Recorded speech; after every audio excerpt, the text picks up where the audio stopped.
CTS 방송 가족 여러분 안녕하십니까? 저는 새삼 침례교회를 섬기는 강효민 목사입니다. 이는 정하신 사람으로 하여금 천하를 공의로 심판할 날을 작정하시고 이에 그를 죽은 자 가운데서 다시 살리신 것으로 모든 사람에게 믿을 만한 증거를 주셨음이니라. 이 말씀에 의하면 예수님의 부활은 예수님을 믿을 수 있는 가장 강력한 증거입니다. 우리가 예수님을 메시아로 하나님으로 믿는 이유가 무엇입니까? 예수님이 부활하셨기 때문입니다. 하나님께서 살아계신 것도 예수님이 부활하셨기 때문에 믿을 수 있습니다. 천국과 지옥도 마찬가지입니다. 만일 예수님이 부활하지 않으셨다면 예수님은 메시아일 수가 없습니다. 만일 예수님이 부활하지 않으셨다면 하나님도 계시지 않고 천국과 지옥도 없습니다. 그러나 반대로 예수님이 정말 부활하셨다면 예수님이 메시아인 것이 맞습니다. 하나님이 살아계신 것도 맞고 천국과 지옥이 존재하는 것도 맞습니다. 그래서 성경은 예수님의 부활을 모든 사람이 믿을 만한 증거라고 한 것입니다. 그렇다면 여러분, 예수님은 정말 부활하셨을까요? 부활하셨습니다. 두 가지 사실을 통해 알 수 있습니다.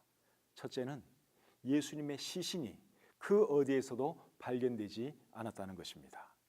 예수님의 무덤을 지키던 경비병들의 말대로 예수님의 제자들이 밤에 와서 예수님의 시신을 훔쳐갔다면 예수님의 시신은 어딘가에 있었을 것이고 어딘가에 있는 시신이라면 틀림없이 발견되었을 것입니다. 예수님의 부활을 믿고 싶지 않았던 사람들이 얼마나 예수님의 시신을 찾으려고 했겠습니까? 그런데 그 어디에서도 예수님의 시신은 발견되지 않았다는 것입니다. 그 이유가 무엇일까요? 예수님은 부활하셨기 때문입니다. 둘째는 부활하신 예수님을 만난 사람들이 많이 있었다는 것입니다. 부활하신 예수님을 제일 먼저 만난 사람은 막달라 마리아였습니다. 막달라 마리아는 7 귀신 들렸다가 고침받은 여인입니다. 예수님의 부활이 누군가에 의해 만들어진 이야기라면 7 귀신 들렸다가 고침받은 여자를 첫 목격자로 만들지는 않았을 것입니다. 그런데 성경은 막달라 마리아를 부활하신 예수님을 만난 첫 번째 사람으로 기록하고 있습니다. 그 이유가 무엇일까요? 그것이 사실이기 때문입니다. 예수님의 제자들도 부활하신 예수님을 만났습니다. 제자들은 예수님이 십자가에 달렸을 때 무서워서 도망갔던 사람들입니다. 유대인들을 두려워하여 숨었던 사람들입니다. 그런데 그들이 어느 날부터 사람들 앞에 나타나 예수님이 부활했다고 담대히 전하기 시작했습니다. 그들에게 무슨 일이 일어난 것일까요? 부활하신 예수님을 그들이 만난 것입니다.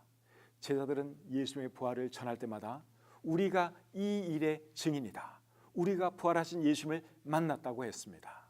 부활의 복음을 전해서 그들이 잘 먹고 잘 살았다면 잘 먹고 잘 살기 위해서 거짓말을 했을 수도 있겠지요. 그런데 그들은 그들이 전한 부활의 복음 때문에 고난당하는 삶을 살아야 했습니다. 그러다가 결국 순교당해 죽었습니다. 죽음으로써 그들은 자신들의 말이 진실이었다는 것을 보여주었습니다.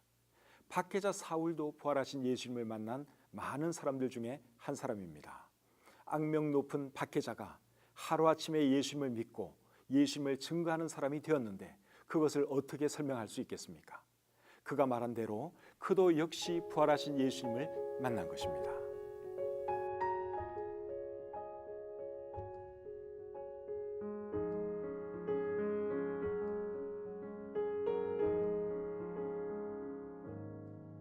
사랑하는 여러분, 예수님은 부활하신 것이 맞습니다. 예수님의 부활이야말로 우리가 예수님을 믿을 수 있는 가장 강력한 증거입니다. 아직 예수님을 믿지 않고 계시다면 부활하셔서 지금도 살아계신 예수님을 믿으시고 부활의 소망과 천국의 소망을 가지고 사시기를